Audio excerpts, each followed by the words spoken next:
There is a particular kind of loneliness that doesn't look like loneliness at all. It looks like competence. It looks like the person who always has an answer, who shows up early and leaves late, who says "I've got it" before you've even finished offering. It looks, from the outside, remarkably like strength. And it is only when you get very close enough to notice the tension that never fully leaves their shoulders, the sleep that never fully comes, the quiet that settles over them at the end of a long day, like something too heavy to name, that you begin to understand what it actually is. It is a person who learned, somewhere along the way, that their need was a problem. And so they buried it, and kept burying it, until the burial itself became a way of life. If you are that person, and something in the first few sentences of this told you that you might be, I want you to stay here. Not because I'm going to fix anything in the next few minutes, but because there is something profoundly relieving about having the thing you carry, the thing that has never quite had a name, described out loud with accuracy. And that is where we are going to start. The story we tell about people who never ask for help is almost always wrong. The easy version, the one that gets repeated at dinner tables and in self-help articles, is that these people are proud, stubborn, too independent for their own good, and there is a surface-level truth to that, in the same way that saying someone who flinches at a loud noise is jumpy is technically accurate. But it misses everything that matters. It mistakes the symptom for the character. It looks at the wall and describes the paint instead of asking what the wall was built to protect. Because here is what is actually true about the person who cannot ask for help. They are not refusing connection. They are afraid of it. And the fear is not abstract. It is not a vague social anxiety or a philosophical preference for self-reliance.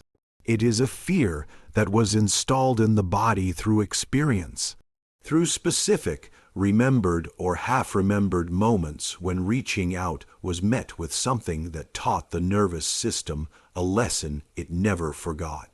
Psychologists who study early attachment, the invisible emotional contracts formed between children and their caregivers, have documented what happens when a child's bids for connection are met inconsistently.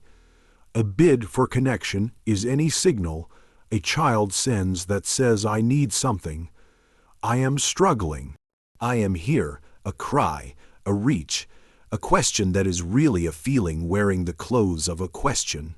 When these bids are met reliably with warmth, with presence, with the message "I see you and you are safe," children develop what attachment theorists call a secure base, a fundamental trust that the world is responsive, that need is not dangerous. But when those bids are met inconsistently, sometimes warmth, sometimes dismissal, sometimes exhaustion, sometimes frustration, something different happens. The child does not conclude that the caregiver is having a hard day. The child concludes something about themselves, that their need is too much, that the reaching itself is the problem. And in the brilliant, ruthless logic of a developing mind trying to survive its environment, they make a decision not consciously, not in words, but in the body and in behavior to stop reaching. Quite so far, this is what researchers call avoidant attachment in its earliest form. And what it produces, decades later, is an adult who has become so fluent in self-sufficiency that they have genuinely lost track of where the strategy ends and where the self begins. I want to give that a shape. Imagine a child who grew up in a house where the adults were present, but not always available. Not cruel, this is important, not abusive in any way that would be easy to point to, just stretched thin, just carrying their own weight, and sometimes a weight that wasn't theirs. And this child, watching carefully the way all children watch, noticed that certain things made the adults' faces change in a way that felt unsafe. Certain asks, "I'm scared, I don't understand, I need more than you're giving me right now," produced a response that wasn't punishment, but was something almost harder to metabolize. A sigh, a turning away, a tone that said without saying it, "Not now, not again, I don't have this to give." And the child, because children are wired above everything else for attachment and survival, did the only rational thing available. They learned to need less. They learned to solve things quietly, in the corner, on their own. They learned to come to the adults only with finished products, completed tasks, resolved problems, acceptable emotions, never with the raw and unprocessed middle of something.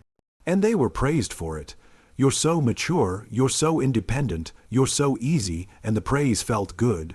Of course it did, but underneath it, something was being confirmed that would shape the next 30 years of their life.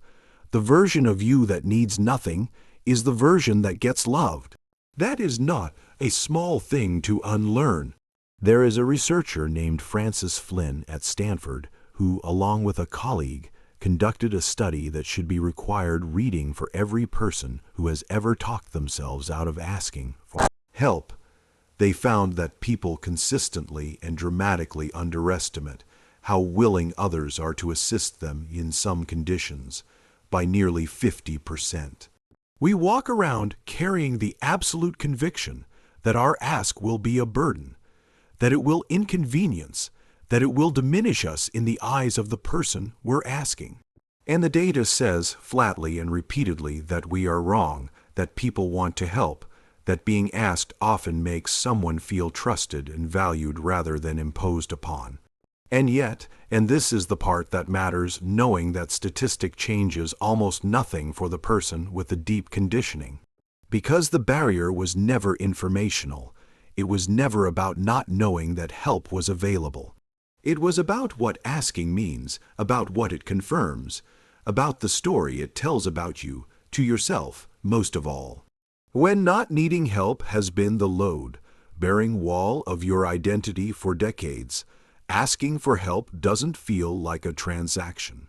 It feels like demolition, like if you say the words "I can't do this alone," something structural collapses. The competent one, the reliable one, the one who holds it together, gone, and what's left in the rubble, you suspect, might not be worth much at all. Because without the capability, without the function, without the usefulness, what exactly are you?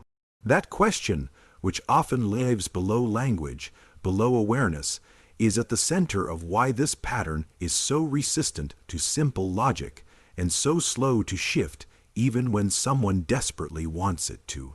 And there is another layer to this that almost never gets talked about, because it lives in the territory of relationships rather than individual psychology. The person who never asks for help almost always gives a great deal, generously, often beautifully, sometimes to their own detriment. And this is not purely altruistic, though it is genuine.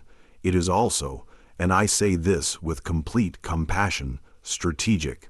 Not consciously strategic, not manipulative in any deliberate way, but at some level, giving is safe in a way that receiving is not. When you are the one giving, you are not exposed. You are not waiting to see if your need will be honored. You are not in the vulnerable position of having extended something of yourself and now having to watch what happens next. You are in control, you are needed. And being needed, for someone who was taught early that being needy was dangerous, is the closest available substitute for the thing they actually wanted and never quite got.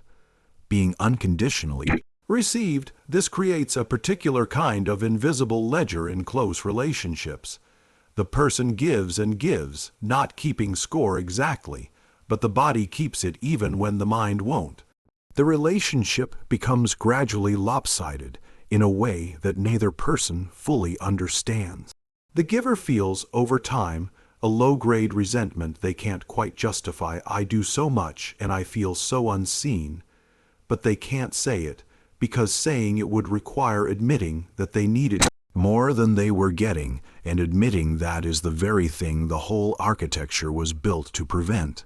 And so the resentment quietly grows, or they quietly leave, or they stay and slowly hollow out from the inside while still showing up and still delivering and still saying, I'm fine, I've got it. Everyone who asks, and here is the thing that makes this particularly hard to see from the outside. The more capable you become, and people who never ask for help do become extraordinarily capable, necessity being what it is, the more invisible your struggle becomes. People stop checking in because you always seem fine, because you have trained them patiently and thoroughly to believe that. You have given them no evidence to the contrary, and so the checking in stops. And the silence where support might have been gets reinterpreted by the old programming as confirmation. See, they don't offer because they know I don't need it. When the truth is closer to, they don't offer because you have never once let them see that you did. This is what psychologists sometimes call the competence trap, and it is one of the more quietly devastating cycles in human psychology because it is self-sealing. Every time you handle something alone, the wall gets a little higher, and the distance between you and the possibility of being genuinely known gets a little wider. Until one day, and for most people this day does come in one form or another, something happens that the wall cannot contain, something happens that the wall cannot contain.